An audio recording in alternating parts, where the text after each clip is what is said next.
Good morning, everyone. Can I ask you to take your seats? We're ready to start Symposium 26. My name is Elizabeth Tullis, and along with my co-chair, Dr. Stephanie Crick, we'd like to welcome you to Symposium 26, which is From Just Surviving to Thriving, Unraveling the Complex Tapestry of Aging in CF. It's quite a mouthful. It creates a very interesting visual image of a big complex, maybe Oriental Asian rug that is being stitched together or pulled apart. I think this was probably an AI-generated title. So it's really been a dramatic and exciting couple of decades with big changes in the CF population. So we've seen the declining death rate over the last 20 years. We've seen improvements in median survival in the same time period, and that also translates to an increase in the median age of the CF population. And along with that, we've seen an increase in the total number of people with CF and in the proportion of adults with cystic fibrosis. And we're even at this kind of crazy point in history where we're seeing the survival of people with CF approach the survival of the general population. Still, you can see a gap, but when you look at the graph this way, it really is a very dramatic increase. And we went from a time maybe about 15 years ago where there were case reports and case series and small studies from centers with an adult population describing the characteristics of this new group of older adults with CF. And these papers started coming out in the 2008 to 2015. And now, when you think of what's happened, we've moved to a different stage where we're looking at registry studies, we're looking at larger populations, we're getting more granular detail about the aging process. Now, the new era with CFTR modulators has accelerated these improvements, and we heard in the first plenary that there are further exciting gene-based therapies that are coming along that hopefully will continue to help the population age. And so it really is a point in history where the future for people with CF is very bright, but there's a lot of uncertainty and we can't see too far down the road because there are different kinds of complications coming up. So today's symposium will be trying to address some of the details of this, talking about, a little bit more about what are the complications related with aging in CF, and how is this new older population, how do we have to adjust our care model? How do we have to practically think about looking after this population? And how can we predict into the future the kind of complications we might see and the survival and what will happen to our patient population? But before we start from and hear from our expert speakers, we wanted to show a video that was made with the help of adults with CF in Toronto as they reflect on the past and on the future and living with CF.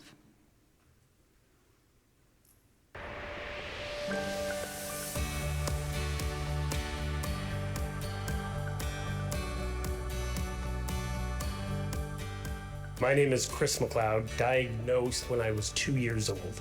I am 54 years old. My name is Emily, and I was diagnosed with CF when I was 6 weeks old. I am 23 years old. My name is Howard Gold. I was diagnosed when I was 13.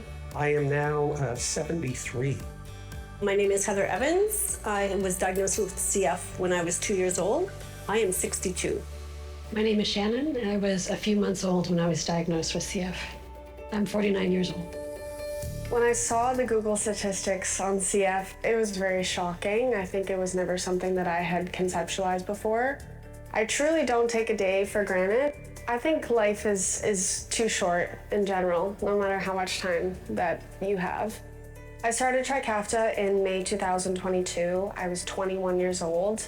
A good way to explain Trikafta to my friends was, it's not like I won the lottery and I can quit my job and never have to work again for a day in my life, but it's like I scored a really well-paying job with good benefits, and I have that security blanket, and I can go through my working life with a lot less stress and just feeling a lot more hopeful.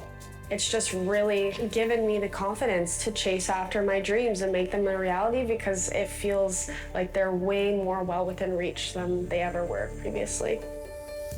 I don't have a specific memory of being told you have. It was always just something that I grew up with and knew.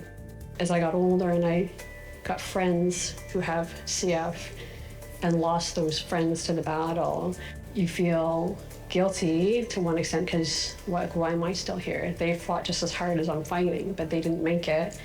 And is that going to be my outcome as well? But then you just have to quiet those voices and just keep going. Got my first real job. The question of setting up an RRSP, why bother? Because I'm not going to be 65. And I thought, no, that's not true. I am, and I'm going to plan as if my life is going to lead in that direction. I can imagine a future of being a little old lady in my little rocking chair, you know, a grandma, maybe a great grandma someday. I mean, there's no reason for me to not think it's possible now more than ever. You know, I believed it my whole life that a future is possible. I have two boys that are 29 and 26. So I'm kind of like, am I gonna see them get married? Am I gonna see them have kids? I was more worried about my husband, like what's gonna happen to him if something happens to me. I've been on Trikafta for probably 2.5 years. You don't want to be too confident that it's gonna be the cure-all, because it's not. I wasn't even thinking about retiring because I didn't think it would even be possible, but now I'm retired. We're making plans for the future. Where do we want to live? My one son's married. They're thinking of having a family. So I'm like, oh, great. I am going to have grandchildren, which I never, ever thought would be possible. My family's general view was don't focus on negatives. Certainly that's what I took from it. Just because you have CF, it's one of a myriad of challenges anybody could have. You got to keep it in perspective. 2 weeks ago, I woke up and my foot, I had the most excruciating pain. I thought I'd broken my toe. So I go to the doctor, no, that's gout. He said, you either have gout, pruritus, or arthritis. I said, that's impossible, I can't have arthritis. He said, well, how old are you? I said, well, early 50s. He said, no, you've got gout or arthritis. I said, it floored me. So, you know, if you got a health issue, deal with it. Plan for the future, live in the day, and just keep the pedal to the metal, put everything into it. Be so grateful that we're here when others haven't made it. When I was 13, I was hit by a delivery bicycle, and they sent me for x-rays just to make sure everything was fine from the accident. And I went through a number of different tests, and I think the sweat chloride test at the very end was sort of the determining factor of where they said, yeah, we think you have CF. Life expectancy that they were talking about was mid to late 20s, so it was really a shock. Sort of gave up on life. I said, oh my God, you know, I'm going to die anyway, so I really stopped doing most things, had no motivation. Even though I was a mild case, I still had symptoms. So my outlook changed. We had kids and quite involved in work, and so CF was sort of really in the back of my mind. The one thing we haven't talked about is some of the mental health issues that one encounters as they age, but particularly with CF. I'm grateful that I'm a mild case of CF, although I think that's catching up with me now in my later years. It does mess with your mind. It affects your positive outlook. Depressed for many years, and you know, you're on different meds for that. Is that CF or is that aging? Or I think it's a combination of both. And I've dealt with it. It's been rough at times, but I'm happy to be alive. Certainly in my wildest dreams, never thought that I would be 73 years old and still kicking.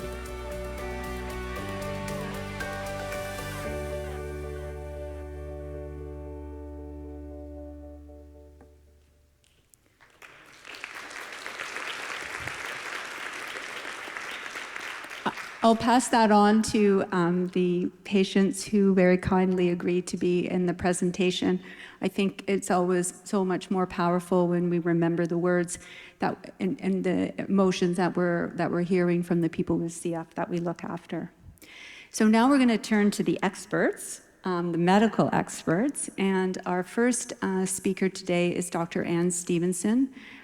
Dr. Stevenson is the medical director of the Canadian CF Registry. She's an associate professor of medicine at the University of Toronto, and she is a CF physician at the Toronto Adult CF Centre, and she's going to be talking about complications of CF in adults.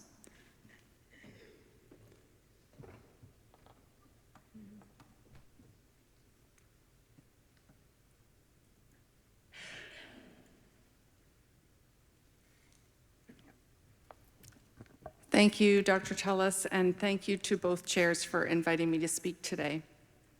As Dr. Tellis said, I'm going to be talking about the emerging complications in the aging CF population. These are my disclosures. And I'm going to talk, there's many different complications that we're noticing that are arising. I'm going to highlight some specific ones because in the interest of time, I can't talk about all of them. And then I'm going to end with a discussion about the role for CF registries and how we can help to track some of these things moving forward. So we just saw that fantastic video, but this is another quote from one of our patients who basically said, you know, I survived and I want to address new issues that are coming up proactively because that's really important for me to prepare for my future. So this was a patient that was one of our advisors for a research study that we were doing looking at some of these complications. So we know there are many complications associated with cystic fibrosis that are well known, well described, but the issue is sometimes living longer with those complications has new issues that arise.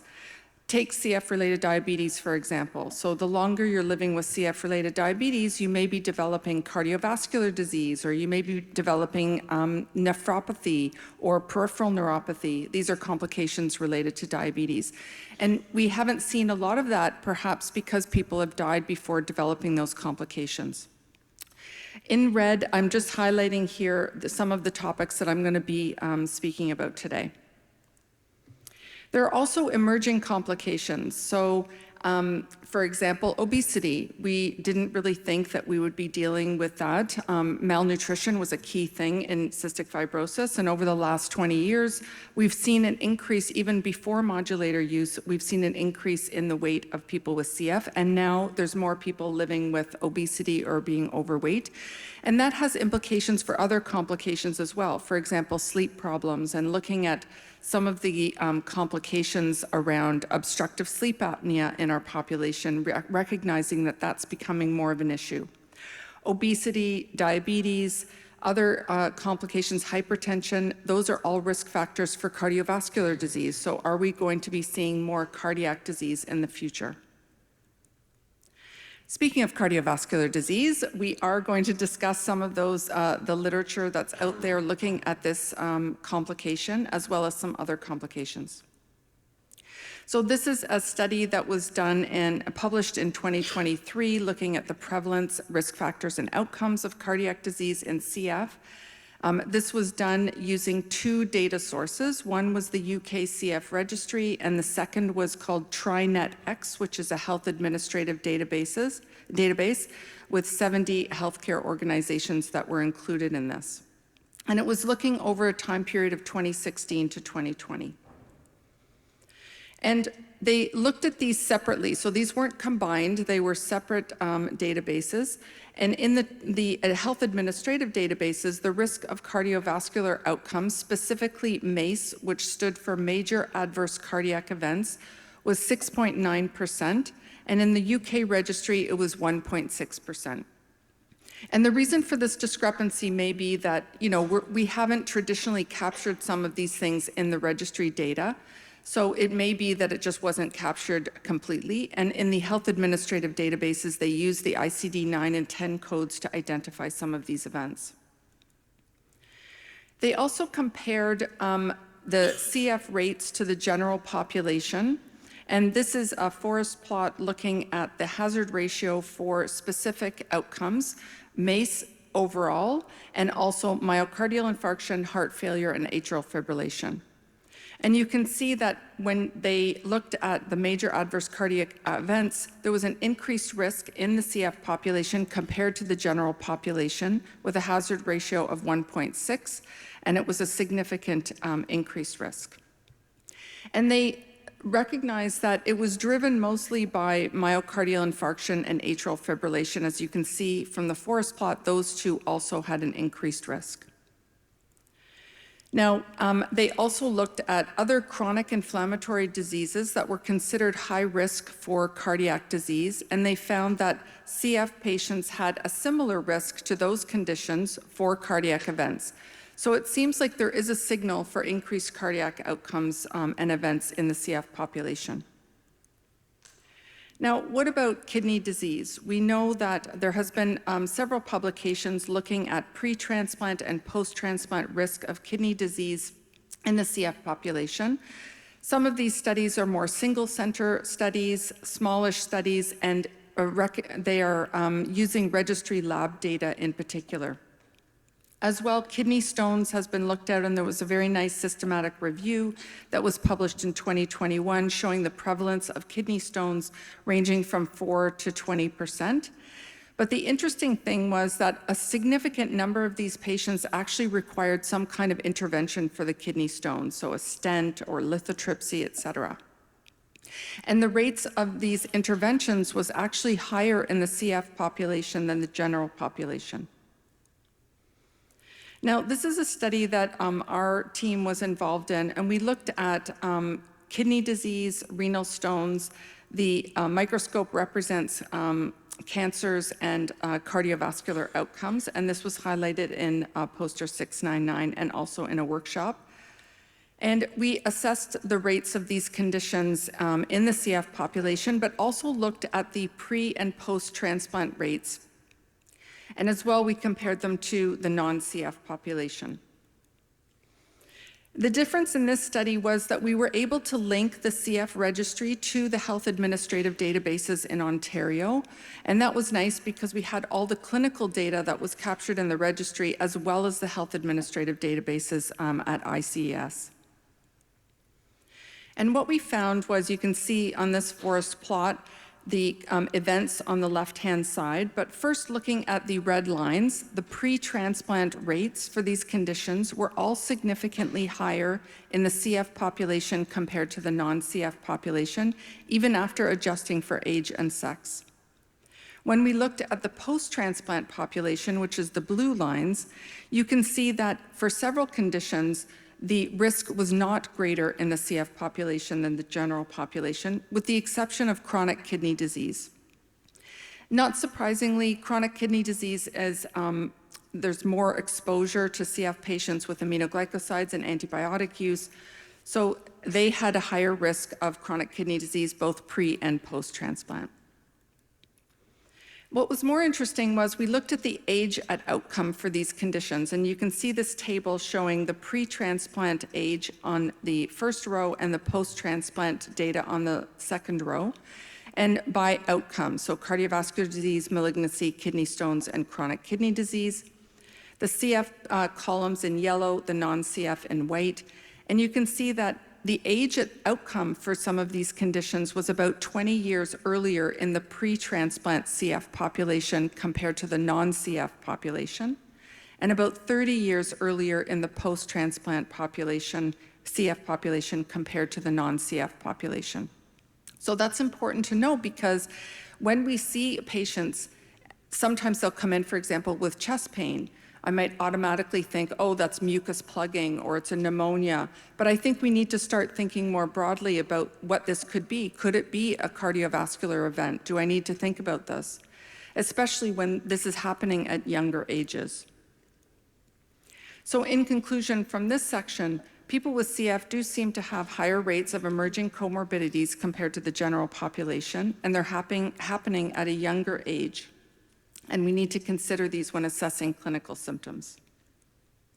Now I'm going to move on to bone health. So we know bone health is reduced. There's osteoporosis and fractures that occur in people with cystic fibrosis. And this figure shows in normal, healthy populations what happens with bone mineral density. It increases as we age, reaching peak bone mass in our early 20s, and it stays relatively stable throughout our adult life until later on in life, for example, at menopause, when we lose the hormone estrogen, there's a decrease in bone mineral density. And as I said, we know that osteoporosis is an issue, fractures are an issue for the CF population, and they cause pain, they can increase the risk of pulmonary exacerbations. But what was less clear was looking at bone mineral density over time. What happens in adulthood about your bone mineral density throughout adult life?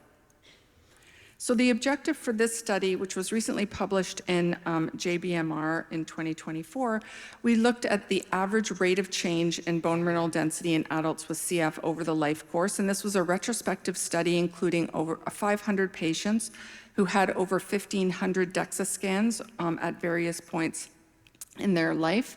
And we restricted the ages to 25 to 48 years because we wanted to make sure that they reached peak bone mass, and it was before the menopausal period where we'd expect bone loss to occur. We also excluded patients' DEXA scans post-initiation of bisphosphonates, CFTR modulator therapy, or transplantation. And what we saw was there was a significant bone loss in premenopausal women and in men in this age range. And you can see from the figure on the right-hand side of the slide, both at the femoral neck and lumbar spine, there's a downward trajectory of bone loss over time.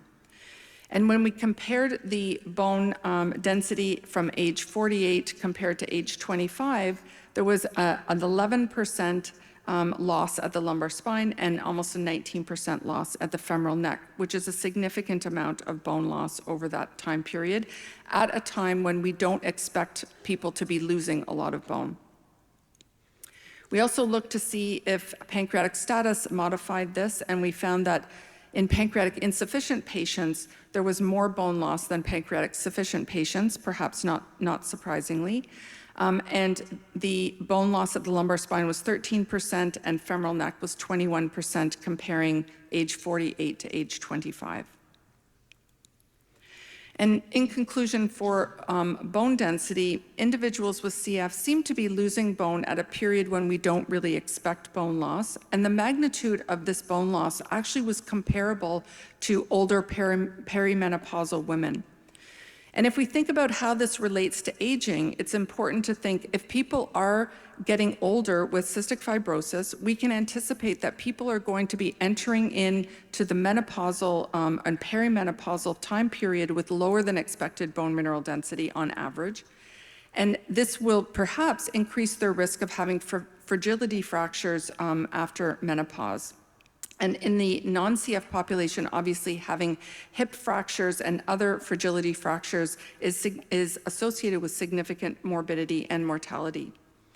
So bone health needs to be optimized before entering this vulnerable period so that we can minimize bone loss further. And we do this in various ways, looking at vitamin D levels, we talk about calcium, et cetera. But there may be an important component of exercise that we should be focusing on to really optimize bone strength during the adult years. Now I want to end with just talking a minute about registries and how they can play a role in monitoring some of these complications. So many countries, as we all know, have national registries. They collect data on various things in cystic fibrosis that are important to the CF community, such as lung function, nutritional markers, et cetera. But at the moment, not a lot of registries capture detailed information on conditions like cardiac disease, hypertension, other risk factors that I've mentioned today.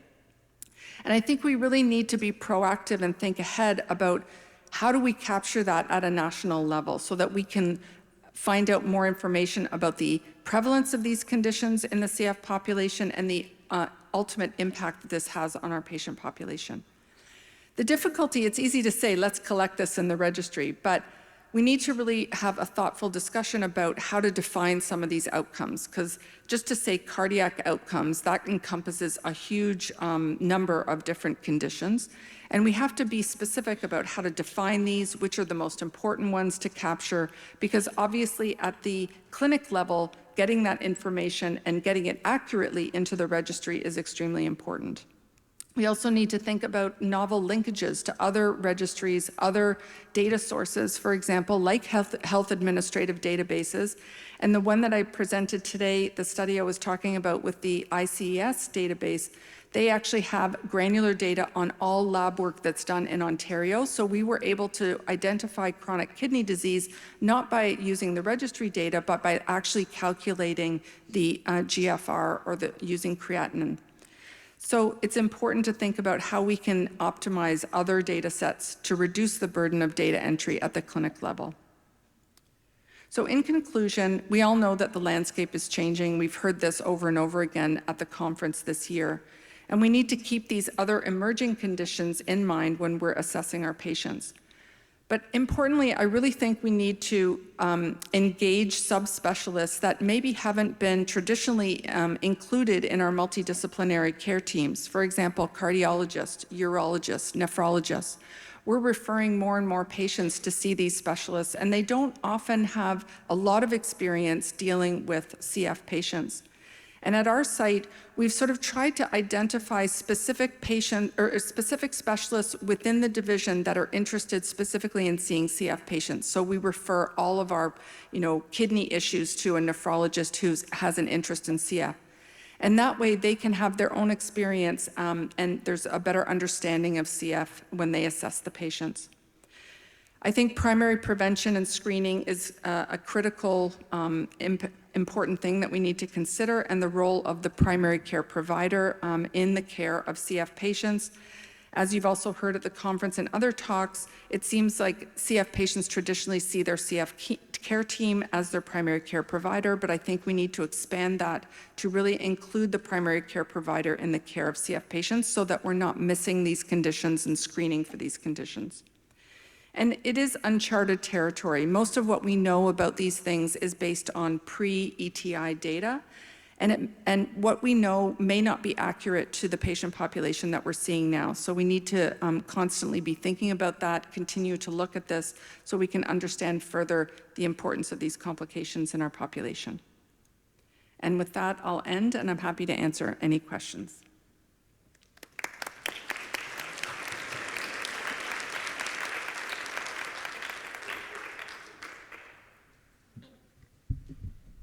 Hi, I'm over here. Oh, hey. I love this talk. My name is Jenny. I'm a palliative care physician.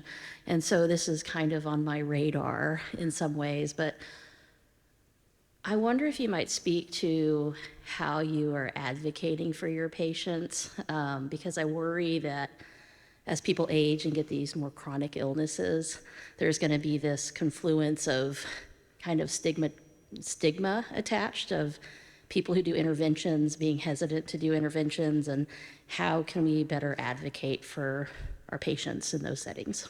Yeah, that's a great question. I think that education is really important, both educating the CF patients and our population about the expectations and what they can do to advocate for themselves. I think it's really important, as I said, to educate the subspecialists who are involved in the care so that you get somebody who's engaged and you're not just referring to a subspecialist that really has no idea about cystic fibrosis. So if that's possible, that is another thing. And I think that primary care is going to become more and more important to not miss some of these conditions.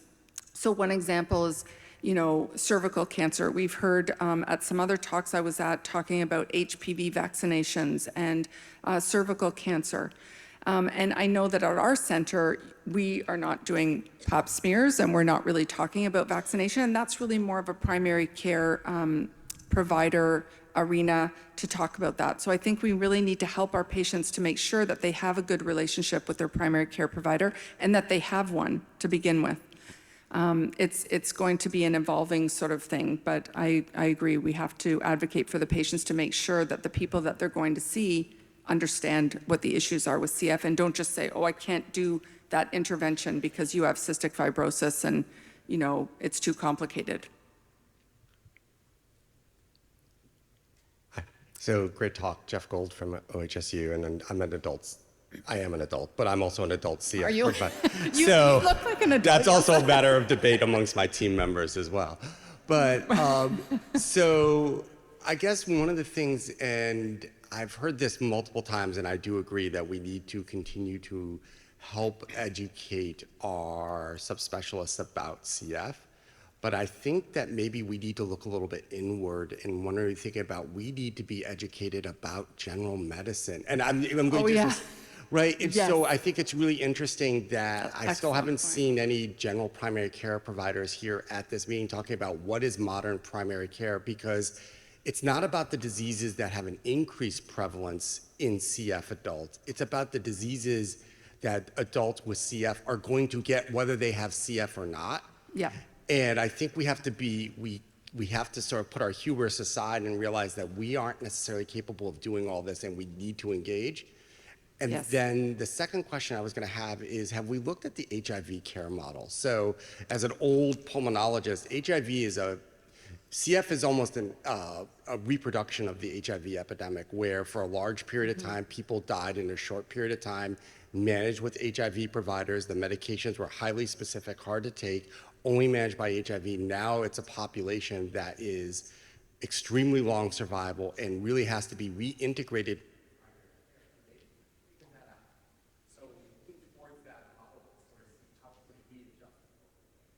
Yeah, both excellent points.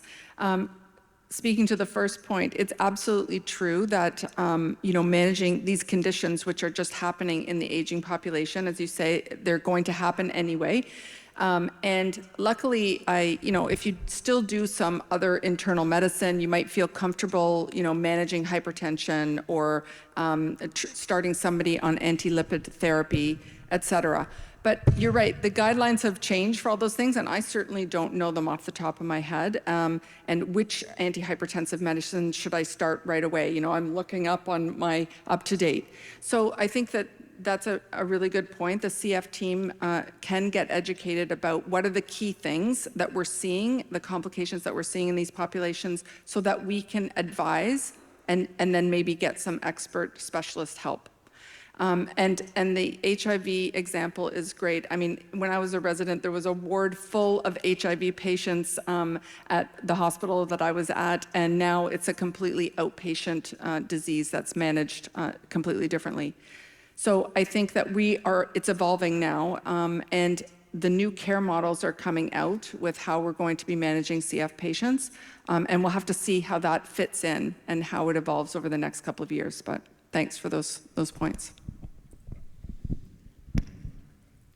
Hey, Jim. Good morning. I'm Jim Hankaskis from Chapel Hill. That was a great talk.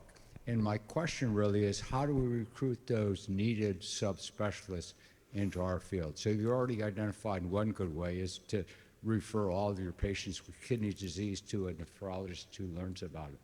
The NACFC has done that a little bit with the GI things and digest program. And I wonder if we should start to invite general internists from our region to come to this meeting and learn about it. And I wonder if you have other ideas of how to grow our ranks in a widely needed area or set of areas. That's a good question. I think that we're well positioned to do this because we've done it with endocrine and we've done it with GI. And, you know, I'm not sure they would use that same model for every single subspecialist. It sort of depends what's going to happen over the next several years.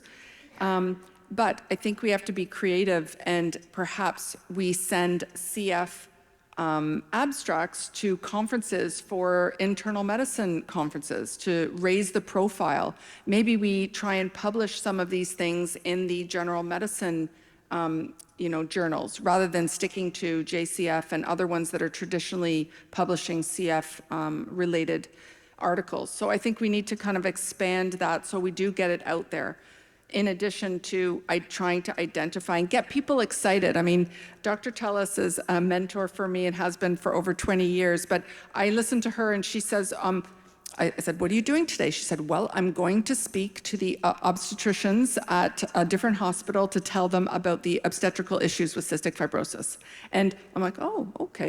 And then another day, what are you doing today? Oh, I'm going to speak to the radiologists at this hospital about cystic fibrosis. And she's doing that in order to educate all of the different disciplines to say, hey, this is an issue for your specialty and you need to know about cystic fibrosis for our patients. So I think that's another way to go and engage those communities and educate them in a way that they could get something out of that. I think the adult has come back up to the stage.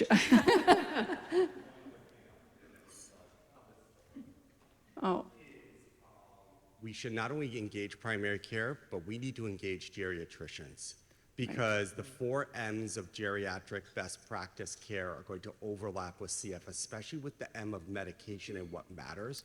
And so as we do these talks and following symposiums, we should consider geriatrics, not just primary care for our aging population. I just want to put that call out as well. Yeah, that's a good point. And at a session I was just at before this, there was a discussion around some of the patients developing Alzheimer's or Parkinson's. And we have some patients in our clinic that have CF and have Parkinson's disease as well. And I think that geriatricians are very good at looking at all of the medications and interactions and how we can simplify medications. And I think as it gets more and more complex with more and more medications on board that are not necessarily CF specific, we do need some advice in that regard. Yeah. I think we have 2 last questions from the chat. One is, are there studies ongoing now for all the heart issues, bone issues, and such with patients post-modulators? And the other one, I think, a concern about, do you think that it will be hard to find primary care providers for CF patients, especially how the healthcare system is and the interest of providers? Yes, so the first question, I think that certainly as we move forward, this is going to be an ongoing topic to look at in the post-modulator era. I think that using registry data will be important, but it's going to take time to collect that information in the registry. I think using health administrative databases is probably going to be faster to be able to look at how these trends have occurred, and it's good to look at before and after modulator therapy. So that's what I see, in the future, but ultimately, hopefully, registries will be able to complement that. The second question was? The providers. Oh, the providers. Primary care providers. Yes, that's difficult because it's hard. There's a short supply of primary care providers, and I think it totally depends on your jurisdiction and where you live and what access you have. I think that there are new models for primary care that are not just physician-based, but nurse practitioners and other things like that. So hopefully that will be opening up to manage more patients. And again, I think it's education, communication, dialogue with these people to make sure they are comfortable dealing with CF patients and they understand the issues. Well, we thank you very much for the wonderful talk. Thank you also for the audience, for the engagement.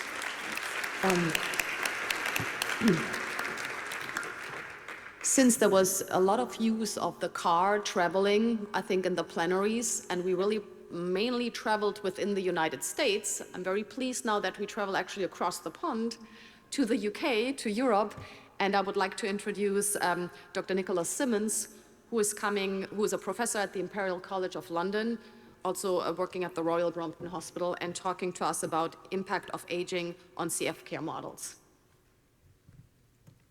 Great, thank you. Hello, everyone. My sincere thanks to the chairs for this invitation. And actually, thank you so much for the previous speaker as well. I mean, you've introduced so many issues that I'm going to cover, and hopefully in a very complementary way. And in fact, some of the questions just then are things that we're seeing and discussing in our centre, but also across the UK and beyond. So, so my talk is the impact of ageing on CF care models. What I'm not going to do, though, is go into the very specifics kind of in a didactic way, discussion around the care models that are being developed, that are about to be published or have been published across different jurisdictions of the world. In fact, I know there was a great session here fairly recently about the new CFF care models and position paper. What I'm going to do is give a sort of helicopter overview, mostly clinically, a clinical perspective, to draw in all these issues that we just heard and discuss really how we should look after our older patients and what it's going to look like in the future and what sort of things we need to be doing now to be able to manage them well and keep them well for a long time. So this is the NACFC presenter disclaimer. These are my disclosures for this talk. So briefly, I'm going to cover these four main areas, asking these important questions. What are the evolving healthcare needs? Well, we've heard a lot about this already, but very specifically, therefore, how are we going to look after the patients in terms of the care models? What are the future challenges? I mean, ultimately, what we, of course, want is to make sure that the future is bright, and we heard that earlier as well, bright for all people with CF, as they grow into an old age. So, of course, we all know this, we know these data, but this obviously really set the scene for a tremendous step change in outlooks for people with cystic fibrosis. So these are the introduction of CFTR modulators and, of course, triple therapy. You know these data very well now, but really it's the sort of follow-up data now that I think is going to become most important for us predicting what next. So this was just a 2-year follow-up paper from Tim Lee, but looking at the rate of decline or lack of rate of decline for those treated patients compared to a registry control group. And it's given us some really tantalizing data. Now, of course, it's not really true long-term, and we need to continue to watch this, but it's really important to put this into context then. So there'll be young children coming through with much, much, much more mild disease into the adult services, and there will be adults with established disease, though, that are likely to remain more stable, but established disease, of course, and that's the key bit here. So the bar was set very high, and we need to ensure that it remains high and gets even higher moving forward.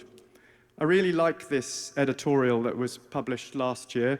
It basically really nicely summarizes the real-world data for modulators, for ETI, across different organ systems, from the left-hand side in adults, from the right-hand side in children, and the small circles are sort of what we know from real-world data in short-term benefits, and the larger circles are what are predicted or been shown from real-world studies of the long-term benefits. And the key thing here is, of course, it's not just lung, as we know, it's across many, many organ systems now. So let me just address a little bit of the data, because I think it's important just to remind ourselves and put it into context. And I know we're going to have a talk on registry data after me as well, but it just sets the scene again. So this is the UK annual CF data report, but I've highlighted the current median predicted survival across different areas of the world.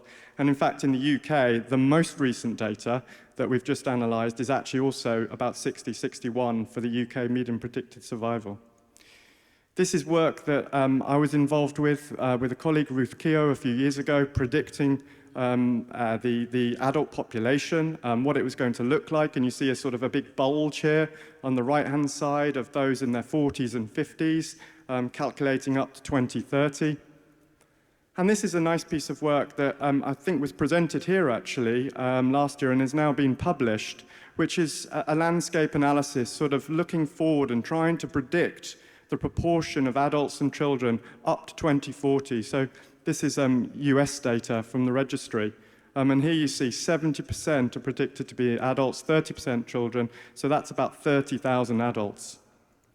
But we mustn't forget this. I always caveat this with median age of death. Yes, it's also improving, and we saw a slide earlier of how it is improving. And I'm sure the 2023 data will show again its improvement. But what it underlines very clearly, and we're seeing this day to day, is there's still a group of patients at risk of premature death that we need to continue to manage effectively. So we continue to push this up and up. But we mustn't forget this quite stark figure still. So the proportion of adults are increasing. Again, this is from the UK annual data report. I'm always a bit nervous when I talk about aging in CF and older and old, because of course the goalposts change on an individual level as you get older yourselves. But basically, for some time, 40 was sort of seen as the threshold, and so that's why I'm using 40 in quite a lot of the literature, and just a sort of proportion there across UK, US, and Canada. So 15% over 40 years of age in the UK, around 22% in Canada. And I guess probably the new threshold should be around 60. And so in the UK, there's currently around 2% of our population are in that age category. And as we heard from the start, though, preparing for an aging CF population is not a new concept. In fact, I was very lucky to work with our co-chair here, Liz Tullis, many years ago, when actually it was raised as an issue. This was 2008, and of course this is predating modulators. And this was to try and plan for the future, recognizing there was some of these aging complications already. And this was across 4 main large adult CF centers across the globe. And we really just sort of sat down to try and work out how best to look after this increasing population.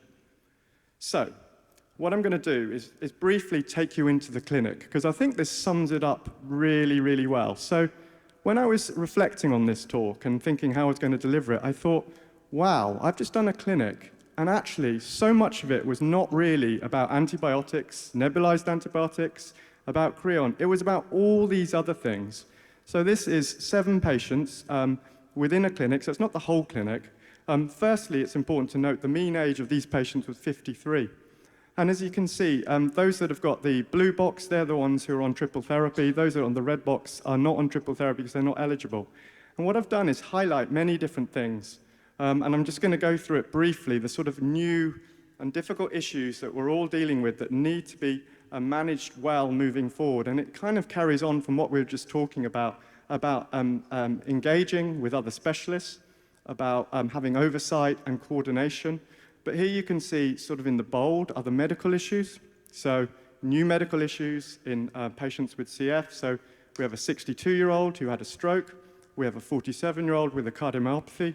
We have, at the bottom, patient 6, a chap with, without doubt, metabolic syndrome, morbidly obese, hepatic steatosis, severe obstructive sleep apnea, and associated cardiac complications with atrial fibrillation, who's on one of the new anticoagulants, and he's also on semaglutide, so GLP-1 agonist. But I think the patient 4 sums up the issue that we just talked about with care of the elderly or a geriatric clinic. He's our oldest patient. He's 86 years of age. And look at his list of comorbidities that we ended up discussing. None of those really relate to CF or CF treatment, except for perhaps the tinnitus. Renal impairment, type 2 diabetes, ischemic heart disease, osteoporosis, and prostatic hypertrophy. So this is something that we need to at least be recognizing and managing, or at least coordinating the management across different specialties. I think this is a huge issue, drug challenges moving forward. I've already highlighted 2 things. I've highlighted that the drugs that are being introduced into our patients have important potential drug-drug interactions with certain drugs such as ETI. So statins, for instance, we know they increase the exposure. So there's a theoretically increased risk of side effects from statins. But we also have an increasing number of patients with some of these new cardiac, renal, diabetes drugs. I was really interested to see the plenary yesterday that started to talk about some of the GLP-1 agonists and the dapagliflozins of the world. So these are the sodium glucose cotransporter 2 antagonists. These are complicated therapies that when I was training, was not using. They weren't available, but we have patients starting them, and they have quite interesting side effects and also potential interactions that we need to be aware of. And then I think we should never forget this, and that's why I was highlighting earlier the median age of death. We also have the traditional CF issues that are either happening more so, and I guess I do put pregnancy in that, in the sense of a very significant increased number of our females getting pregnant, but with really a lot of complicated issues around that need managing in a careful, well thought through, multidisciplinary team way. And patient 7 is an interesting conundrum in the sense of these are all traditional CF things. He's got respiratory failure. He got Kaftrio too late, in essence, so he does now need to go under a transplant assessment. But at the age of 63, I mean, for us, that's the oldest person that's going through a transplant assessment, actually. So there's a lot of things that we could do relatively soon to improve this. So just focusing on all this polypharmacy, I mean, there's our pharmacists, we keep busy, so busy, more so than ever.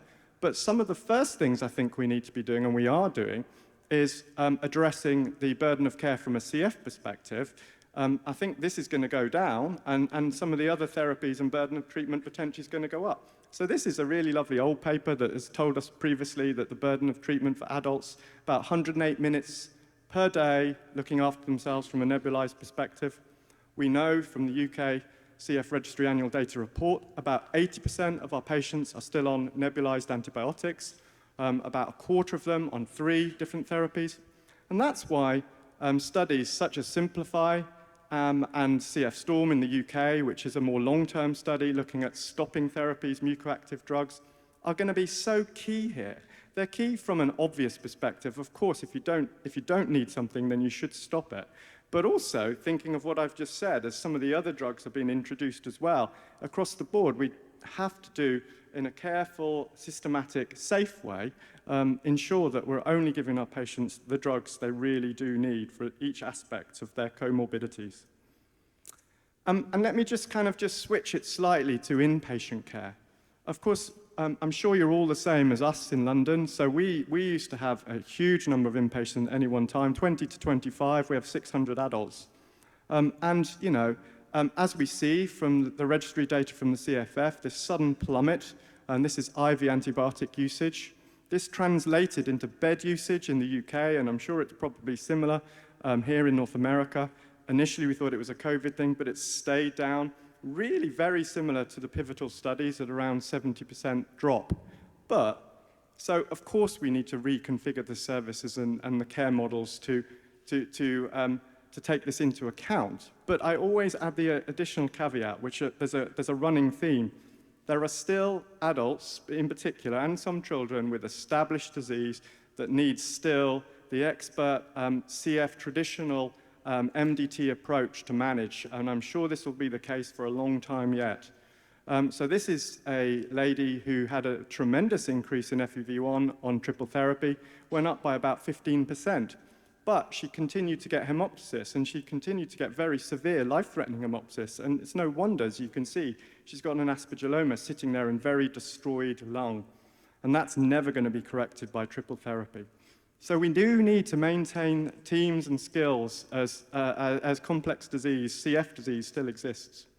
So, this slide kind of sums up that principle. So in addition to those without CFTR modulators, who of course are a priority as well, there is a large cohort of patients with established lung disease that will need to be effectively cared for within the care models that we're developing. So we must remember this, and here you sort of see the different birth cohorts from the US data, with obviously the earlier cohort with the much lower lung function. So in terms of what the future older patient with CF will look like, of course they're going to continue to have traditional characteristics. But some of these will happen later. Some of them won't develop into such severe characteristics. But there will be this development of all these other comorbidities, as outlined in the previous talk. And I've just briefly summarized some of the stuff that we're really seeing day in, day out in our clinic that I've highlighted from the patient examples beforehand. The weight issues, cancer. I'm pleased there's been an increased awareness profile, more money now going into this from a research perspective, but this is still a huge area that needs sorting. Hepatic steatosis, big increased rates, all the cardiorespiratory, cardiovascular complications. And of course, pregnancy is not a comorbidity, but ensuring that we're managing the increased frequency of pregnancy in a way that works and is effective, because it is complicated, and this is just the US data showing the increased rates. But there are now important ongoing studies to try to ensure that these patients can be managed effectively across different teams, including, of course, the obstetric team. So there's Mayflowers, as you'll know, and there's data that's been presented. And in the UK, my colleague Imogen Felton now been successful with the CF Trust Strategic Research Centre grant for her own matriarch study to complement all this and to build on all of this as well. So the metabolic syndrome is really very real in cystic fibrosis. I highlighted that in one of the patients, very high BMI, OSA, cardiac complications as a result. We've known that the weight issues have been increasing. So the yellow circles are overweight, the gray circles are obese. Actually some of this started pre-modulators. Combined with the known increased risk of diabetes as one gets older, and still a lot of work to be done in the hypertension field, I think, but possibly drug-related risks. It's a perfect storm of coming together of cardiovascular risk factors from a CF specific, the potential relating to inflammation, and some of the traditional as well. And again, I'll just mention cancer. Cancer, we've known about the increased risk in cystic fibrosis for a very long time, particularly of GI cancer. There's a great deal of work that's been done, particularly here in the US, in terms of the consensus recommendations, but they're not been well taken on in other parts of the world for lots of reasons, some of those logistical. So I think we do need better screening, non-invasive screening, if possible, tools to be able to improve this. But ultimately, I do still think we need to go back to the lab and understand more what it is about CF that is the risk factor. We know that CFTR is likely a tumor suppressor gene, but it's probably more than that. And as touched on before, though, we also, almost certainly through registries, need to understand how these risks are going to change with the introduction of modulators. Are they actually going to ameliorate as we move forward? So how should the care models evolve? So, last couple of slides. There's a tremendous amount of work that's been done to try to answer this. So there's European CF Society standards of care that have recently been published. There's the CFF position paper that I know was discussed at this conference that's in press now. And these are some of the issues that have come out from this. And then there's very recently also the UK standards of care that have been published.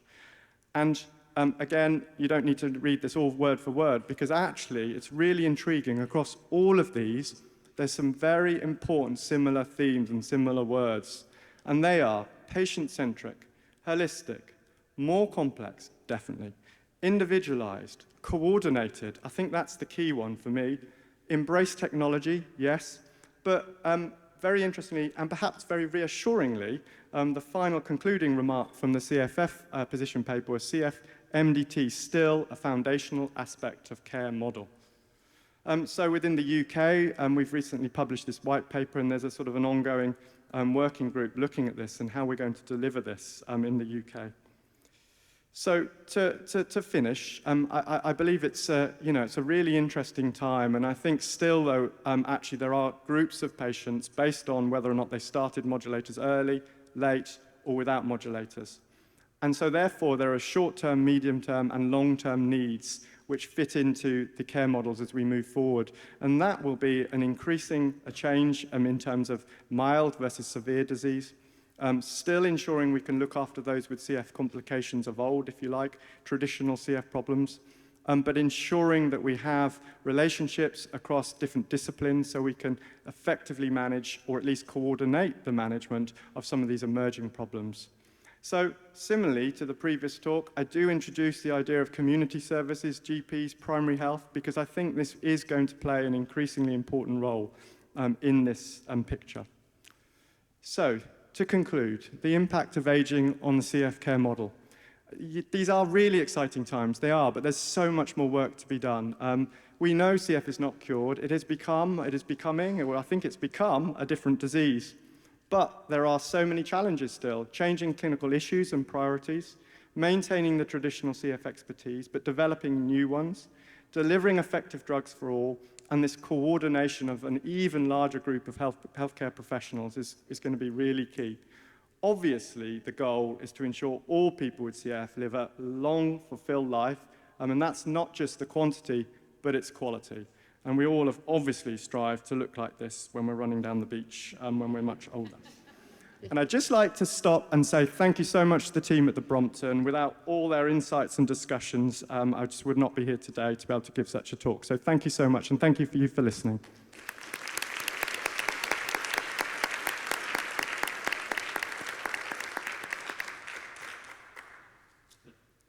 Do we have any questions? Well, I'm going to ask a question then.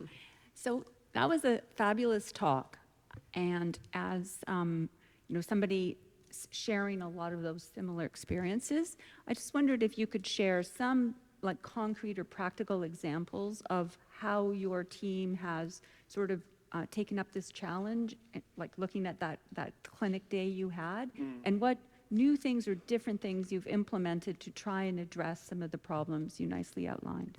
Yeah, no, thanks. That's a great question. So just to give a few examples. Well, firstly, as I highlighted, from a maternal health perspective, that's a really important example. And that's been led and delivered by my colleague, whereby, you know, she has a separate service relating to CF, maternal health, obstetrics, where she runs these clinics and works very closely with obstetricians in London, around London, and so they do it in a very sort of carefully planned way, in a very systematic way. So there's the maternal health side of things that's developing rapidly. In terms of the cardiovascular things, actually this is something we've discussed very, very recently. And again, so there's been discussions, and it goes back to Dr. Stevenson's talk, so engaging with interested cardiologists. I think those words go well together. No, we have a great cardiologist that's got a significant interest in lipid health, cholesterol, and actually, again, I don't know if Imogen's here, she is setting up an MDT discussion with that healthcare professional, whereby we're going to bring these complicated cases of high cholesterol, overweight, CF, you know, statins, also, and discuss what's the best optimal treatment. So we've engaged with a cardiologist with a particular interest in lipid health, and so they are going to join in a sort of specialist MDT discussion once a month, basically. So I guess that's one of the other, and of course the other example which has been going on and probably goes on in a lot of centres, but it's important to reiterate this, is bowel screening, and working closely with, we've worked with gastroenterologists for years, but this is a really, really important critical part of it. And I mean, we struggle in the UK and I think in many countries in Europe to do it probably in such a systematic way as you do in the US. But I think we need more research to better understand non-invasive ways to do bowel screening, which are not necessarily colonoscopy, but bowel screening is a key one as well. I think I might have one talking about problematic specialties. I mean, for us now, patients are getting older and neurodegenerative diseases will come up. I mean, we have a hard time already, I think, getting patients into neurology, but we will probably now see patients with Alzheimer's disease. Any thoughts about that? Yeah, no, it's a really important point. Again, I think we need to somehow, stay ahead of the curve and somehow engage with neurologists, with dementia experts. That is something that we have not really done yet, I have to say. We do have a neurologist that works within the wider respiratory hospital, actually, mostly relating to sort of muscular and neuromuscular issues, less dementia. But I think it's a gap, and that needs filling, I'm sure. Any other questions? You can also use the chat. Well, and thank you very much for the excellent talk. Thank you.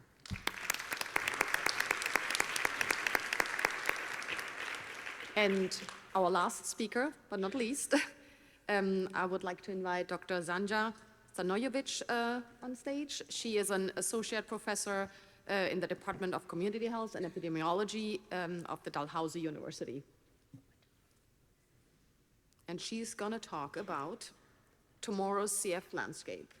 A perfect finish, forecasting patient numbers, disease severity, and treatment outcomes. Wonderful. Thank you so much to the chairs for the invitation and for everyone coming on Saturday morning for this session. So these are my disclosures, none that are related to the talk. We're hearing very loud and clear that times are a-changing. This was put together by the CF Foundation, an overview of the last 20 years of progress that we've seen in CF. And it's been exciting to see the improvements in lung function, the decreases in mortality, and seeing people live longer. The most recent US CF report, and you've heard earlier today, the median age of survival is 61 years in the United States. And what does this mean? Well, it means that for children born today, or babies born today, assuming nothing else changes, we can expect that half will live beyond 61 years of age. And historically, when we've reported on the median age of survival or looked at the population trajectories over time, we've used data that we've observed today from our wonderful registries to think about how this might apply in the future. But we didn't have the tools to think about what might happen in between then. we didn't have the tools to predict under different conditions how the future might change. So we have two options. We can wait and see, but I have Liz Tullis emailing me all the time asking what's going to happen, because we have tools. We have statistical and analytical tools that allow us to think about how, under different circumstances, what the population might look like in the future. And so today I'm going to talk about several of those forecasting tools and highlight some examples that we've used in Canada to advocate for access to ETI and planning for resources in the future. So forecasting, just like our meteorologists forecast the weather, we can use forecasting tools to understand what the population might look like, what disease might look like, how a disease might progress under different circumstances. And similar to how we look at median age at survival, we still have to take knowledge of what we know today, but forecasting allows us to apply a series of assumptions to understand and predict what the population might look like in the future. These are really powerful tools to inform policy decision-making and can be used to give us some insight on how we can plan healthcare delivery or health services planning in the future. So this is a really nice example that kicked this all off many years ago. Pierre-Regis Bergel in France looked at the European Cystic Fibrosis Registry, and they wanted to look at how the population might change. This was around the time that we heard 2008, 2009, we were anticipating a growing adult population, and they wanted to understand what their service needs might look like. So they looked at both children and adults, they looked at both high resource and low resource European countries, and tried to anticipate what the population might look like in 2025. They used something called a flow methodology, and basically what this looks like, ignore all the details, I'll tell you in plain words. They took the pediatric population and the adult population, and they looked at the transition rates. So how likely was it that a child was going to transition to adulthood? How likely was it that someone was going to die during the pediatric age range? And similarly, how likely was it that somebody was going to die while they were adults? And they were able to then predict and estimate what the population would look like in 15 years' time. Our Canadian team looked at validating these models. And so we used the Canadian registry, and we first looked at a short 5-year window. So if we applied the same approach to the Canadian data, the models were actually very good at predicting 5-year outcomes. So this is the number of patients that we would expect in the next 5 years. So to our earlier points, we can do really well at looking in the short term and what might come. But when we look at the long-term outcomes, the black line is what we observe, and the blue dashed line is what was predicted. And we can see in children, we're pretty good, because in children we've seen lots of improvements, and we knew more or less what was going to happen. Whereas in the adult population and overall, these long-term projections were really inadequate at predicting what might happen. And this was before ETI, so this is before we had the huge improvements and the unanticipated improvements that we observed.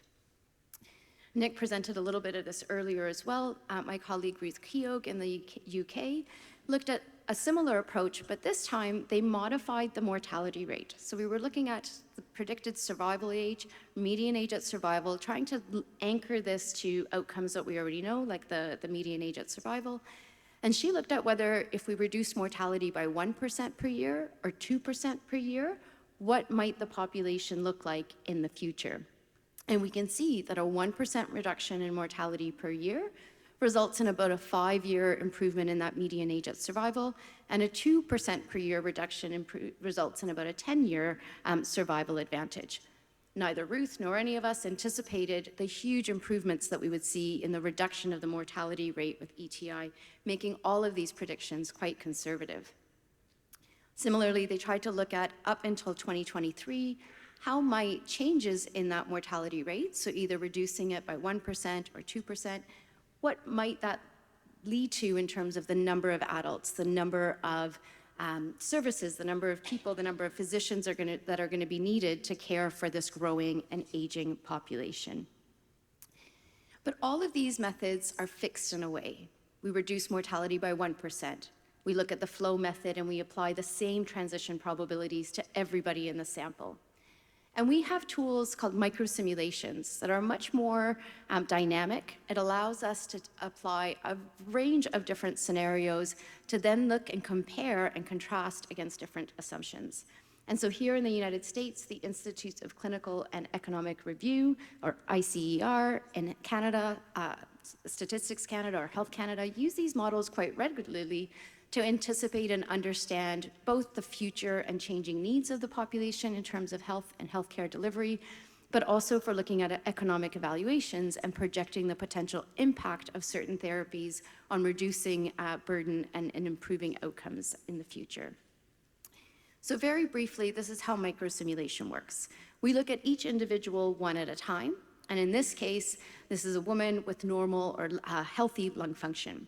And based on what someone looks like today, we can apply a series of transition probabilities, or we can estimate how likely it is that the following year this individual will remain in the healthy or mild state, whether they'll transition to a more severe or moderate lung disease, whether they'll move to a severe lung disease, or potentially require transplant or death.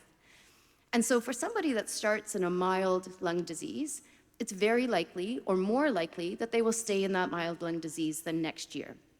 Sure, they can transition to a more severe or even a transplant state, but these probabilities are much less likely. So we look at where they are today, we anticipate what they'll look like in the future, and in this case, because we've randomly applied these transition probabilities, we've allowed the model to pick based on chance whether you're likely going to stay in the mild or transition to the moderate. In this case, this individual transitioned to the moderate state. We repeat that the following year. If you start in a moderate lung disease state and you apply the same probabilities for that individual based on where they are at that time, we look forward. We can modify this so a younger individual is more likely to stay in that mild state. And so we can have age-specific transition probabilities, and we can modify those probabilities based on the information that we have specific to that individual. And this process repeats. And so we do that for each person, and we can also compare scenarios. So in this case, I can take the entire population and I can apply those transition probabilities to everybody in the population, and we move on year to year under a certain set of transition probabilities. I can then guess and say, well, what if a new treatment comes along that changes those transition probabilities? What if everybody stays in the mild disease state and nobody transitions to that moderate or severe disease? What if we halt mortality? What if nobody transitions into those severe states? And at the end of those series of simulations and transitions, we can then look in 2025 or 2030 or 2040 and see how many people are still in the mild state, how many people are in each of those states, and how does that, what does the population as a whole look like at the end? So we can take very individualized information about the people in our data sets and our registries today, and based on what we know about them today, apply these assumptions or probabilities in terms of what they might look like year to year and into the future. And so this really depends on us getting those transition probabilities right. Each of those arrows requires us to have informed understanding of how likely it is for somebody to transition from that mild to moderate disease state. And so when we've done this in the past, we've tried to keep it simple. Each time you try to predict, each time you apply these assumptions, we have uncertainty around those assumptions. So we try to keep it simple in that typically in CF, we see people transition from a mild, where they have normal lung function, to a more moderate, requiring more advanced treatments and perhaps more hospitalizations, to then a more severe state where you're looking at people either transitioning to the transplant state or dying. We have to take into account that each year there are new diagnoses. Some of these are infants, others are diagnosed later in adulthood with more milder forms of disease. And every year there's the possibility that we'll lose people to follow up. And we're very fortunate in the CF community because we have registry data.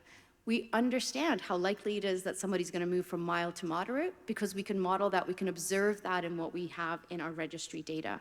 And that's what we've done in Canada, and some of the projections that you saw in the previous slides have similarly used registry data to help inform these transitions. In the US here, the Institute of Clinical and Economic Review Models looks a little bit at a more complex condition or a more complex state, but the idea is the same. They look at a number of conditions at the starting point, so age, sex, lung function, weight, pancreatic sufficiency, CFRD, and Burkholderia cepacia. And then they look at applying those probabilities or those transition probabilities based on where someone is given those variables. So a little bit more complex, but basically the same idea.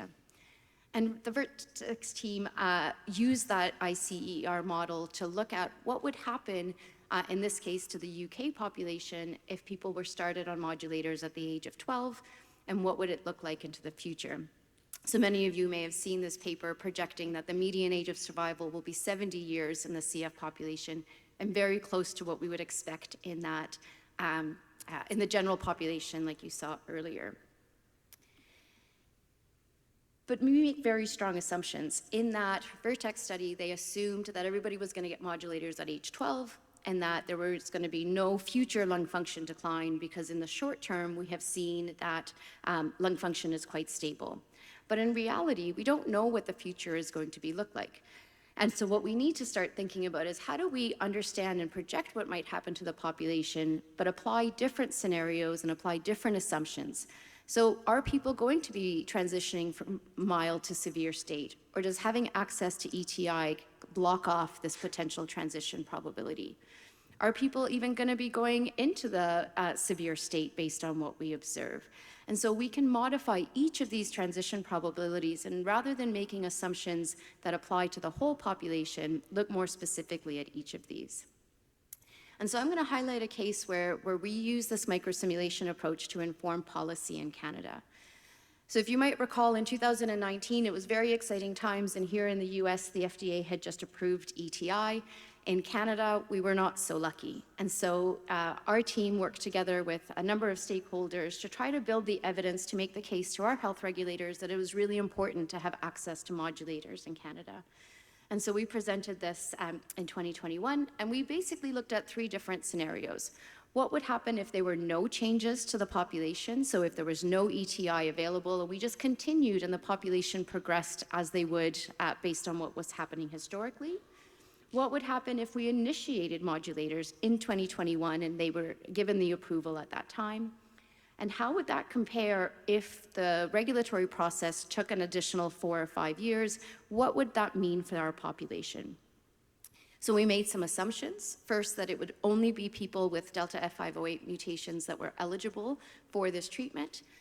We used the pivotal trial data to assume that on average, we would see a 14% improvement in lung function, and that thereafter there would be about a 50% reduction in lung function decline, similar to what we observed with ivacaftor in their long-term studies.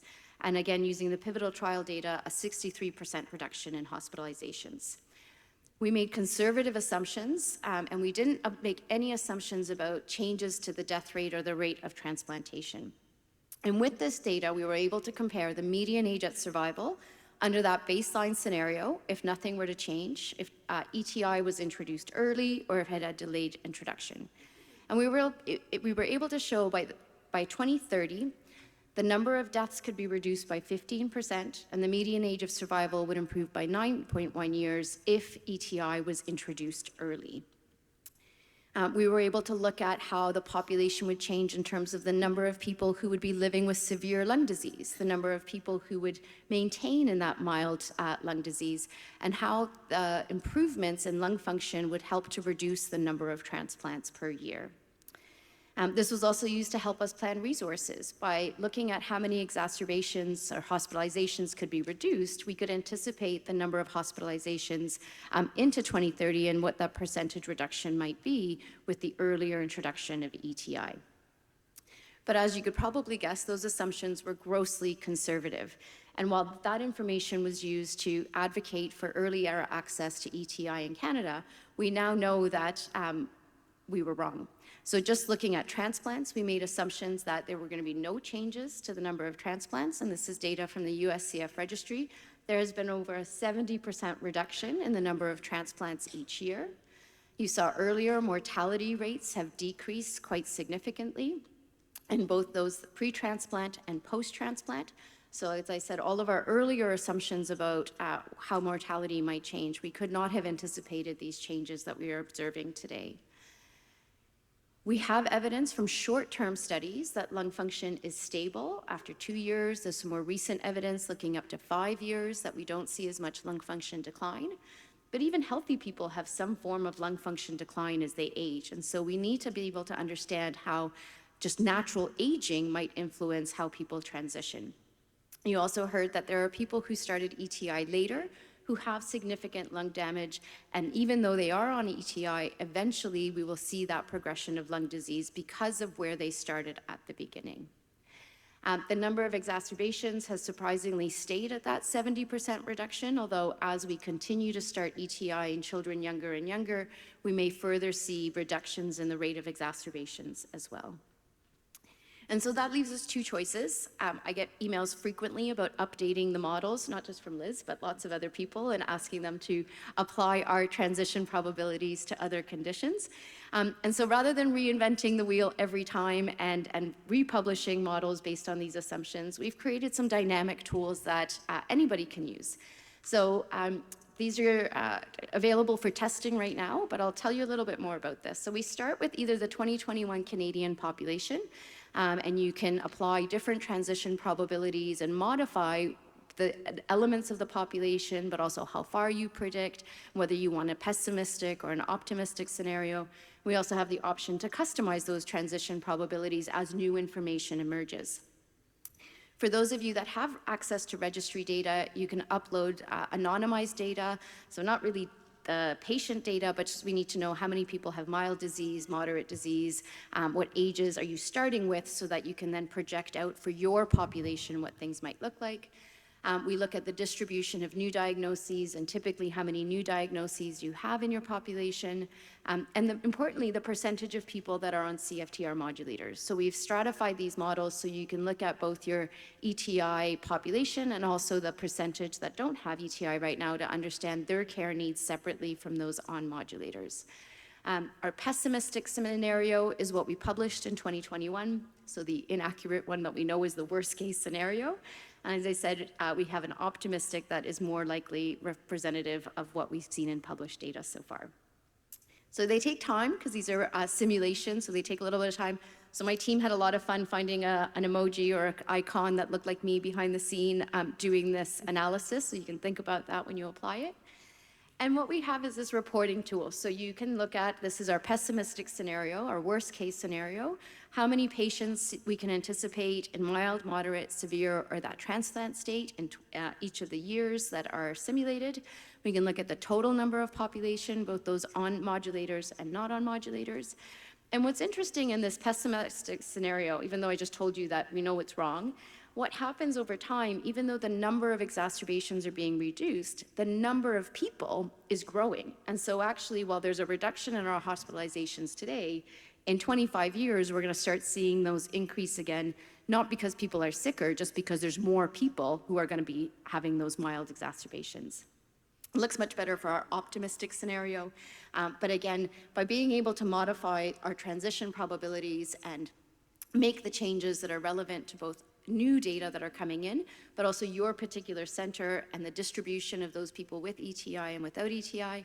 I think for countries that don't have access to modulators yet, this is a really important tool to highlight how the population could benefit from having access to modulators in the future. And so we're in the feedback stage. So if anybody's interested in trying out the tool, you can email the team at hlungs@dal.ca. And we're looking for feedback about features that you might like or that might be important for your policy planning or your healthcare planning. We've had the Canadian team give us lots of ideas, and we've implemented all of those so far. But we want this to be an open tool for the CF community to be able to use as much as they can. So please do get in touch with us if you're interested. And so I'll conclude by saying that forecasting or the other techniques like the flow methodology and the fixed reductions in mortality, these are really useful tools to help us forecast and anticipate the needs of the CF population. They're not perfect. We don't know what the truth is going to be, and many of our forecasts have been conservative and later are not true. But we can develop them in such a way that they are dynamic, and we can anticipate both a best case and a worst case scenario. And we're very fortunate in the CF community in that those underlying assumptions, the underlying characteristics of the population are informed by our very own registry data.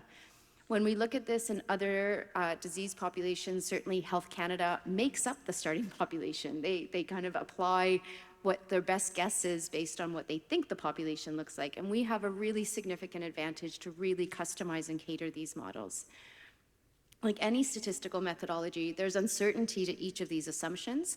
One of the reasons the models take so long to do is because we do at least 100 simulations and then take an average of those 100 simulations. And so understanding that uncertainty and knowing that there's a range of possible outcomes that might happen, I think is also important when we talk to policy leaders, because they're not expecting a single answer. They're looking for what is the best case, worst case, so they can understand how to make those changes. And I'll close by just talking about where we started today in terms of the patient perspective. So these are just numbers, they're statistics, and the quote at the top is from the US CF registry. People with CF don't necessarily understand what these numbers mean, and we have to be very careful how we present and discuss these data and these numbers and make sure that we explain these results in ways that are informative to people and give them hope, but don't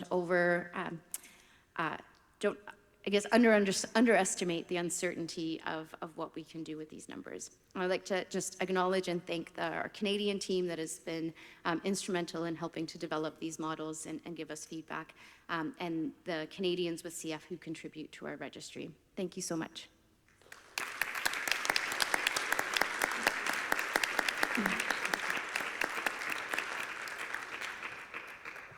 Well, thank you so much for your great talk. Any questions?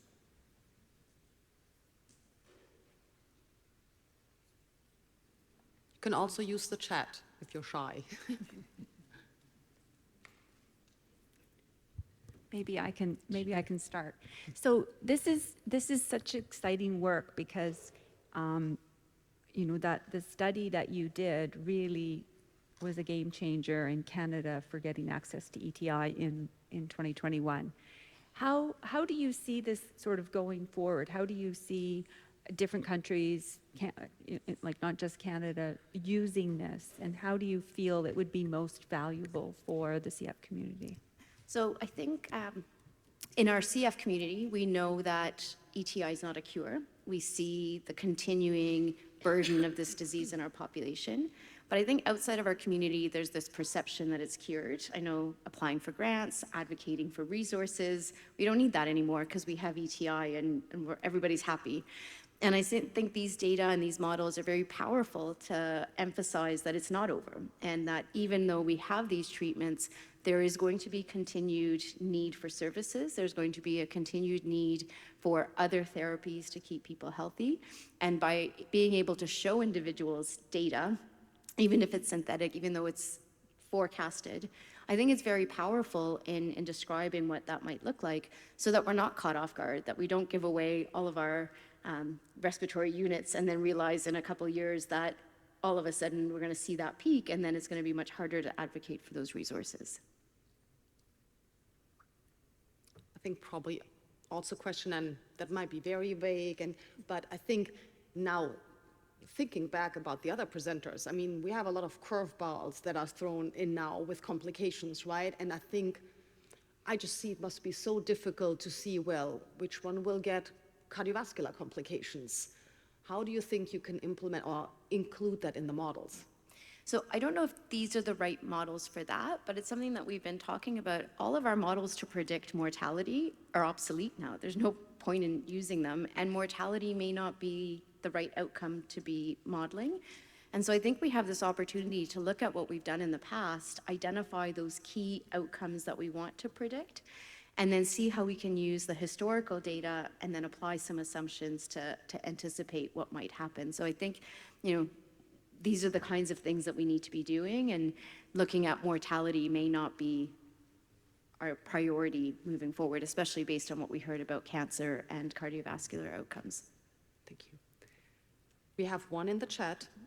Can the foundation recommend or have a resource for specialists where they can get info on CF adults that are older with comorbidities, etc.? Example being no in the hospital with hospitalists now in charge and not knowledgeable about CF, that instead of the struggling CF patient, educating the hospitals could have a resource to go to.